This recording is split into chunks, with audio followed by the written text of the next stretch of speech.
Well, hello, dear viewer. We have made it to the weekend again. 'Tis Unclejona here, holding your hand through a sea of beer and hopefully separating the wheat from the chaff, or the wheat from the oat, maybe I should say. Anyway, we're doing another one from the Chili book, the Chili box, and we are doing one from a very interesting brewery called Hathor.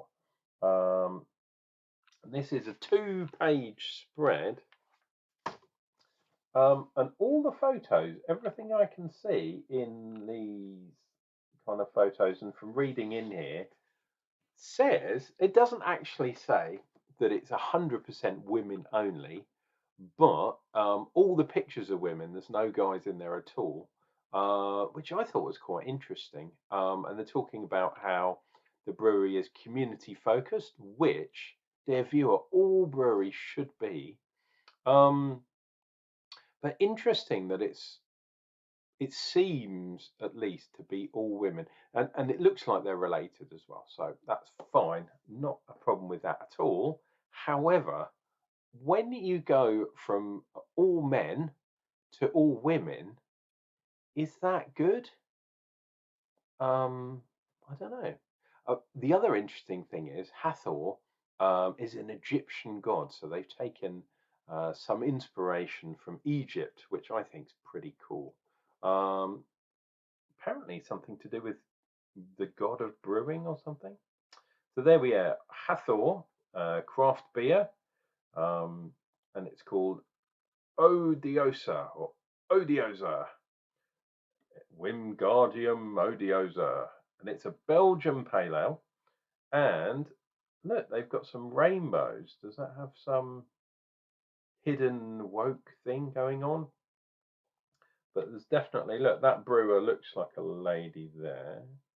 And that one, yeah, looks like a lady there. So maybe they are saying something. Um, this beer apparently won a silver award in the World Beer Awards in 21, which is cool. And let's have a look here. So it's a Belgian Pale Ale, 5.5%, which is good for me. We've got oats in there, barley and oats, so no yeast in this one.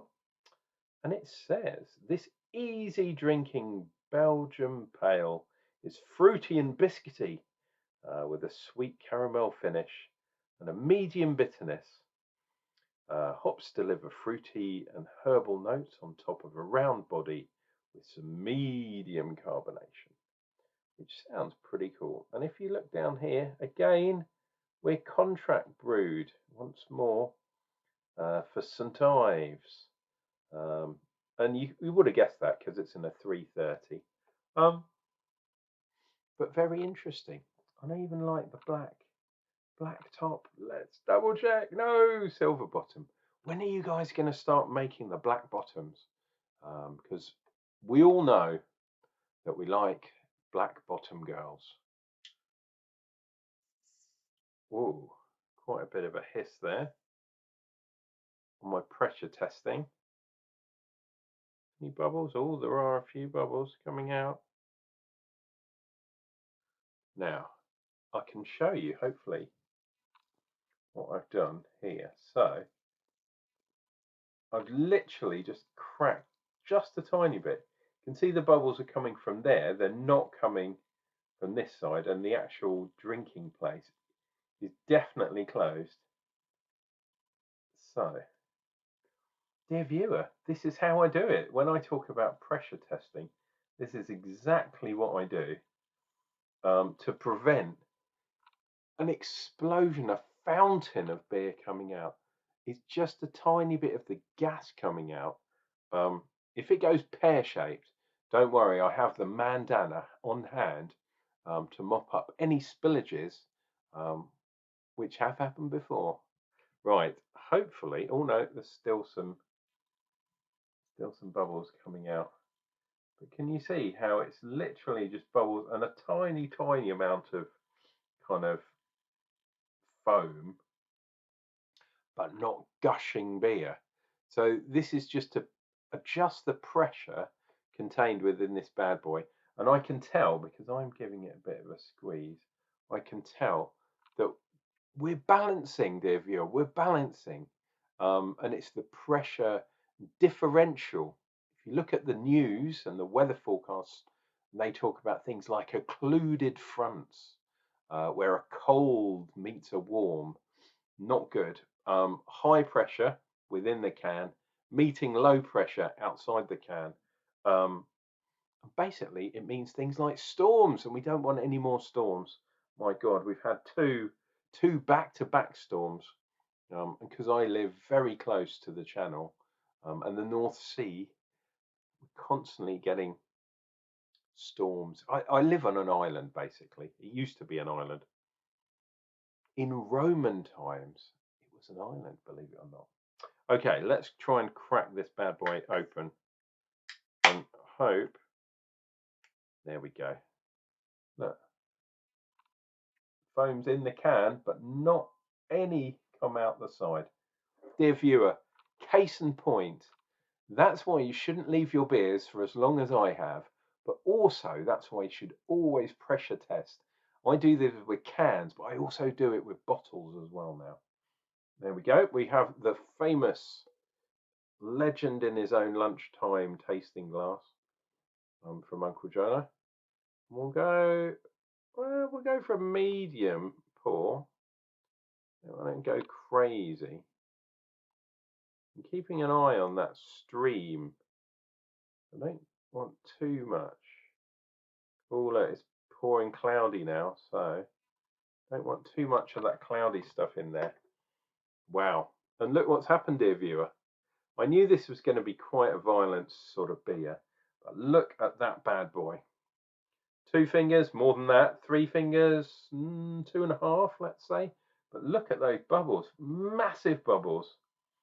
Absolutely outrageous. And that says to me, this head will not last. But the culmination is not too bad, to be honest. It's not as bad as I thought it was going to be, dear viewer. Oh, that's a yeasty one. Right, let's try and get these young ladies in the kind of shot. Actually, shall we get the name? Odessa. Oh yeah. Oh yeah, baby. Oh yeah. And then because it's a big head, I always like staring at a big head. Take that as you will, dear viewer. Full of innuendo in Unclejona's beer reviews, as always. Hopefully you get the meaning of it. Right, so that's gone reasonably cloudy. But it was pouring clear until I got to the last bit of the can and it went cloudy, and it's obviously gone in there. Mixing the yeast. Here's a question for you. Give your answers below, dear viewer. Do you put your yeast, if you know there's going to be yeast, if there's yeast at the bottom, do you pour it in or do you leave a little bit back? I don't mind pouring my yeast in, but I do know that it tastes totally different. Because this is a Belgium style beer, maybe it's supposed to have some yeast in it. Ah.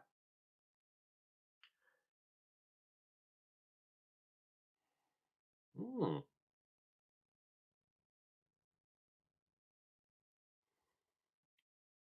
Little bit of homebrew twang there, but it's definitely yeah, spicy is the right word. I believe the hops in here are Hersbrucker, so sort of German nobly hops. And it's a Belgium style, but it's definitely got that yeasty twang. Maybe spices of clove, that type of thing, perhaps. But there's also some spiciness, sort of floral spiciness too. Fruit, maybe sort of citrusy, but I'd say maybe on the lemon kind of side. Again, that might be coming from the yeast itself. Let's dive in. Happy Friday to you all. It's time to start drinking.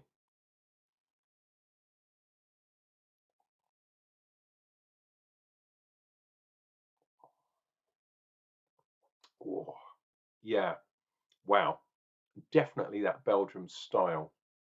which I'm pretty sure is coming from the yeast, to be honest. Definitely getting things like cloves. Perhaps there's a bit of banana in there too.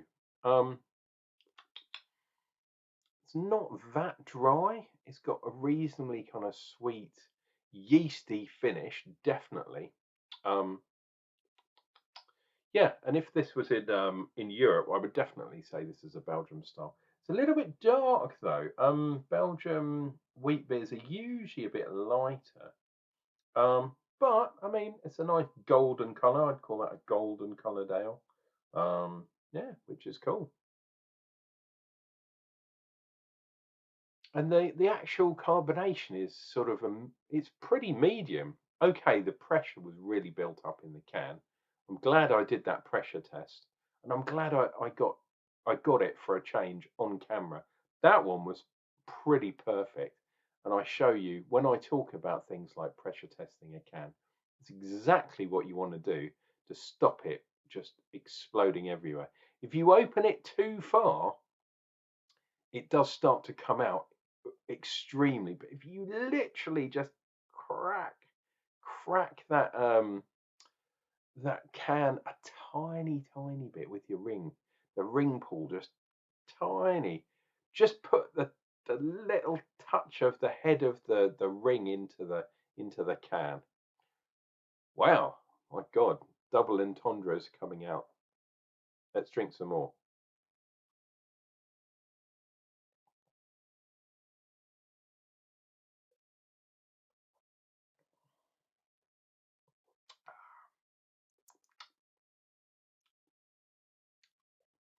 Yeah, so there is the clove, there is the banana. I was thinking there was some lemon, but I don't know. I'm not sure there is. I'm thinking it's all from the interaction with the yeast, because they've obviously used a Belgium yeast. Obviously, the hops are German. Does it say what the malts are? Yes, I'm looking. I'm consulting the Beer 52 Oracle. It's Biscuit malt, which is again one of my favourite malts. Crystal, yeah. So that would explain the sweetness. Caraclere malt. I'm not sure what that is. Wow, there is a bit of carbonation and just general pale malt. So biscuit gives it that kind of almost like a rye, but gives it that kind of rough bready kind of doughy thing. But there's also the crystal malt, which doesn't actually say what the crystal malt is because there's various different types. But that would explain the color because now I'm thinking crystal malt. That does remind me of a good old American IPA, like in the West Coast style predominantly. So that would explain that too. But it also gives the sweetness, which is really nice. So yeah, the taste from the malts in here, it's almost like a rusk, a Farley's rusk, if you know what those are. Sort of one of those biscuits that you give teething children, so they can sort of chew on it for a while, and it helps their gums and their teeth coming through.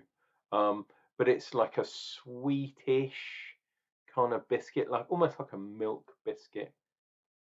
I don't know if you know what I'm talking about. I don't even know. It's Friday. My God, it's been a busy week. Right, let's finish this bad boy off, and you guys can get on your way.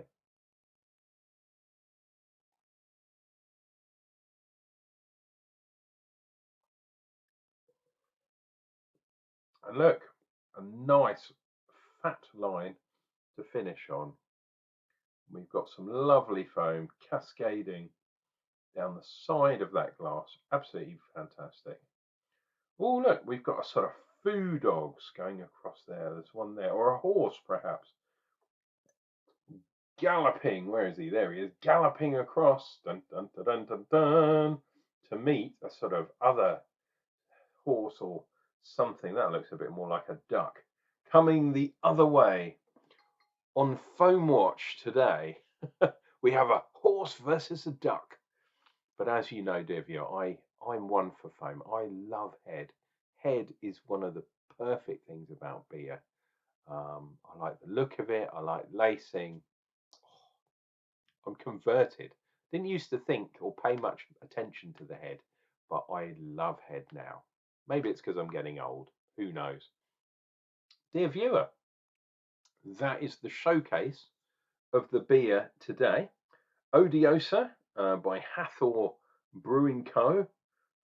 It's a Belgium style, obviously, recipe from Chile, made in St. Ives.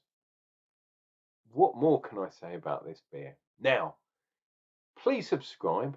Please leave a comment. Comment about that question that I asked earlier on down below. If you want to join the John Army, that's entirely up to you, but it would really help me out. And as usual, I'm going to say farewell, but we will be back for more beer reviews real soon.